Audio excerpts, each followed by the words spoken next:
Hi, y'all. I have another fuck around and find out story.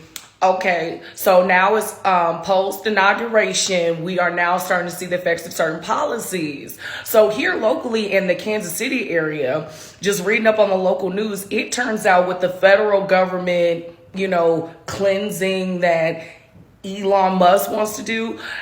Right now in the local Kansas City area, they're talking about almost 30,000 people up to are at risk of losing their jobs. Do you know how catastrophic that is? And this is the thing though, like I also have a cousin who works for the FBI. Now the FBI is kind of like the military where they pride themselves in being like apolitical, and he works with people from different backgrounds, different political schemes, and he's right in the center of this. And the thing is this. One thing that he said was this, is not that some of these people who voted for certain policies are not educated. It's not that they're not smart. It's not that they're necessarily like ignorant. It's something within themselves that is attracted to that, and all logic goes out the window. And now, right now, with everything going on with the FBI and with the government restructuring that Elon Musk wants to do, he has his coworkers at risk of losing everything that they work for their careers. Because the government, people don't tend to necessarily make a whole bunch of money in the private sector, but the government is known for having pensions and job stability and security. And that was one of the benefits of being a government employee. That is about to be eradicated. And also what people don't understand is this: the government has always been pivotal in us having a middle class in America. The attack on the government hiring or federal government grants is attack on the middle class. And unfortunately, some people are just not getting it, and they just start finding out. Guys, let me know in the comment section what you guys think. Bye. Welcome back to our channel, AI Crystal. We're diving deep into a major topic that's shaking the nation right now: mass layoffs and the growing outrage over Trump's broken promises. People are furious. Many believe jobs would return, the economy would grow, and their livelihoods would be protected, but reality is painting a much different picture. What's driving these mass layoffs? Why so many feel betrayed? And what this means for working Americans moving forward. So don't go anywhere. This is going to be a raw and real breakdown. Like, share, and drop your thoughts in the comments below. We want to hear from you. And as always, huge thanks to our returning subscribers. Your support keeps this conversation going. So I got laid off from my job about a month ago. I was given the opportunity to work through the end of this month, and luckily they were nice enough to grant me 2 months of severance. So I have a little bit of time on my hands, but almost every single day I sit here while I'm working and I have been applying to jobs, and I've had a few interviews. I had one offer, but it was for a job doing exactly what I do now, and it just, currently it's not filling up my cup. It is not fulfilling me. I feel like it's not giving me a sense of purpose, and I really need that in a job. I've come to learn over the past 3.5 years, 4 years since I've graduated college. But I don't know if it's just me, but is anyone just like, I'm 26 years old. I feel not burnt out from working, but I just feel like I don't know what I want to do with my life. And it's kind of like this scary feeling because so many people around me, I feel like they have this just path, and they went to school. Either they went to school for a certain degree, a certain job or whatever, and then they graduated school, and then they just started working this job, and now that's what they do. But I've kind of always been all over the place. Like, I have different interests kind of all over the board. So I'm like, I don't even know where to begin. I'm like, should I go back to school? But then if you go back to school, I'm like, how am I going to pay my bills? Because I'm an adult and I have to pay rent and my car payment and shit. So I just wanted to yap and basically vent about this quarter life crisis that I'm having surrounding losing my job. I actually think that getting laid off might possibly be the best thing that could have happened to me, because I feel like since I am blessed to have a couple of months to figure out what I want to do, I think I can pour every ounce of effort into finding the perfect job for myself, or if it's going back to school or whatever the case may be. I am very, very blessed in that aspect, but it's just hard. It's hard to figure out your life's purpose and how to transition that into a career when in this world and economy, I'm sorry to say this, but you have to be making $70K to live comfortably. If anyone has any career advice or resume, job, cool career, I don't know. I've worked in commercial real estate. I thought about getting my real estate license, residential license, like sell residential real estate. My bachelor's degrees in public health. I worked in IT staffing and sales. Not for me. But if anybody has any advice other than that, let me know. Have you guys heard the rumors?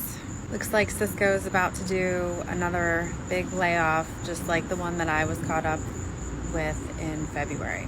I'm still connected to a lot of people over at Cisco, some people really near and dear to my heart, so I'm holding out hope that they are safe and make it through this round of layoffs. The Q4 earnings call is supposed to happen on Wednesday around 4:30 p.m. where the CEO, Chuck Robbins, is supposed to give all of the recap of Q4 financials, which rumor has it is not going to be all that great.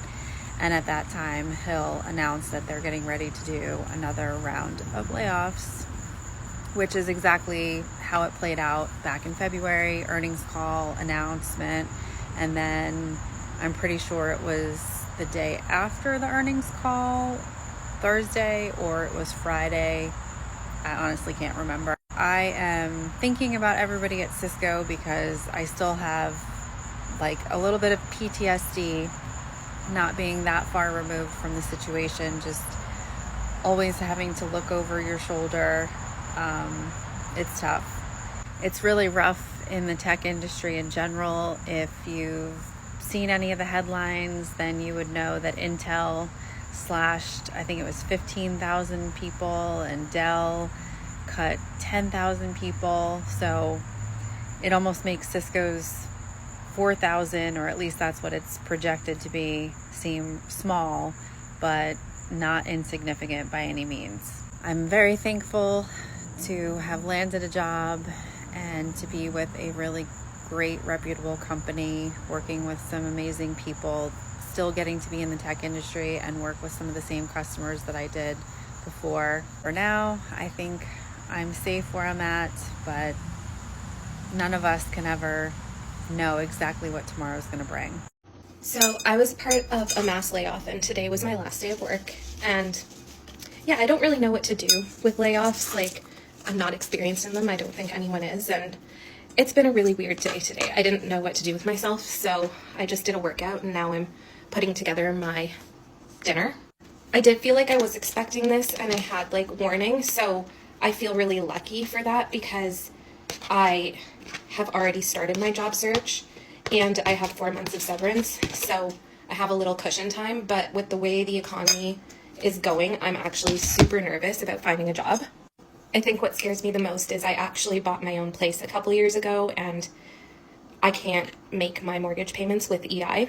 So I know I have a definitive timeline to find a job, and I'm terrified, if I'm being quite honest.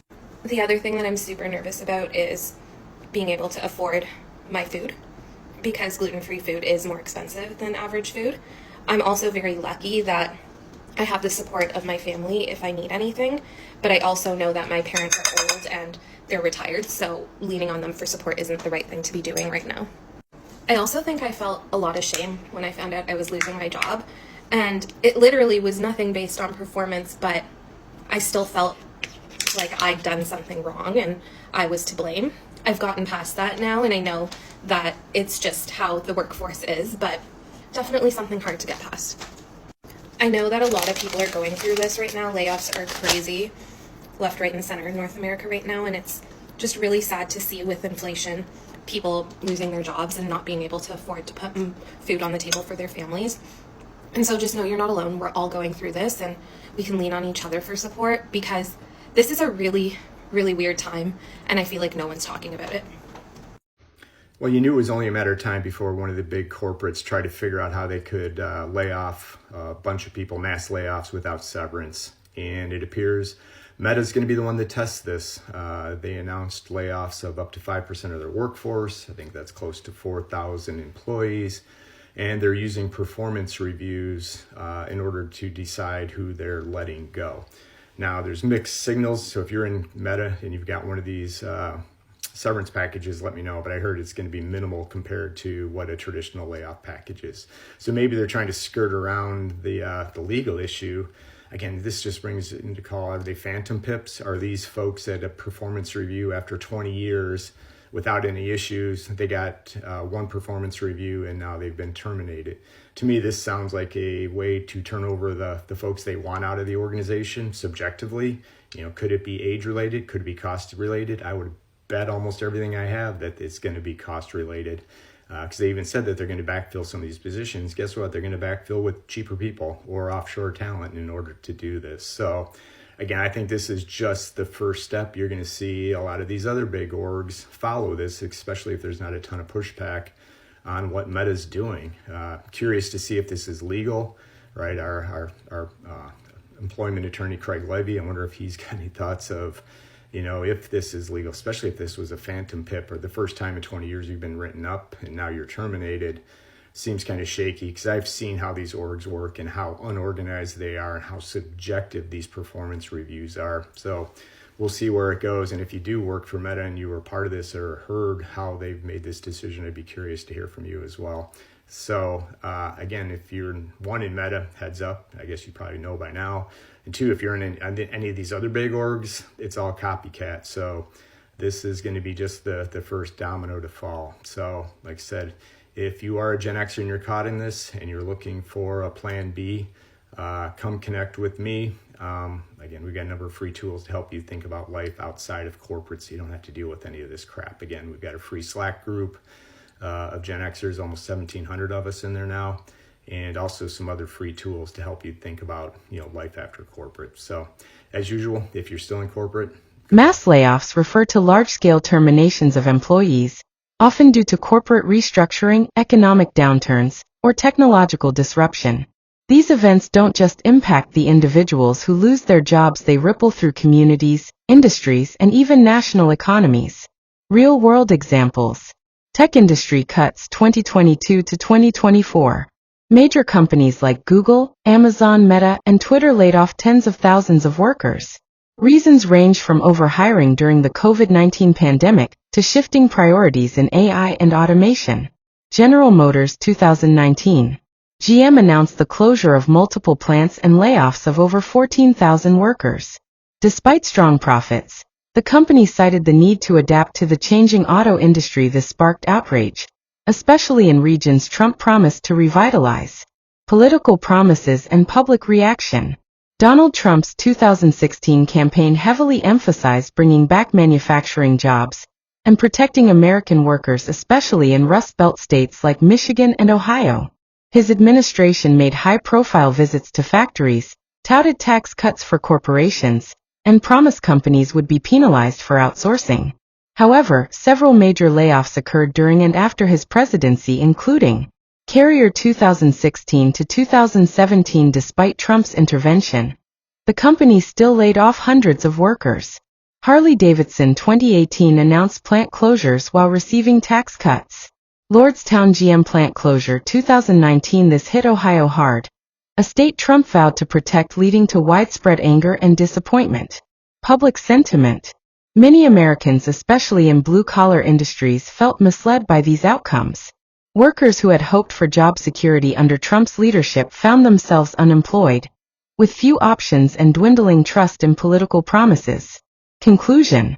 Mass layoffs are more than just numbers. They're stories of lives disrupted and communities shaken. While politics often promises protection, real accountability remains rare. It's crucial we examine these events honestly and advocate for policies that truly support working people. If you found this video insightful, like it, share it. Drop your thoughts in the comments. Have you or someone you know been affected by a mass layoff? Subscribe and hit the bell for more real talk on AI Crystal.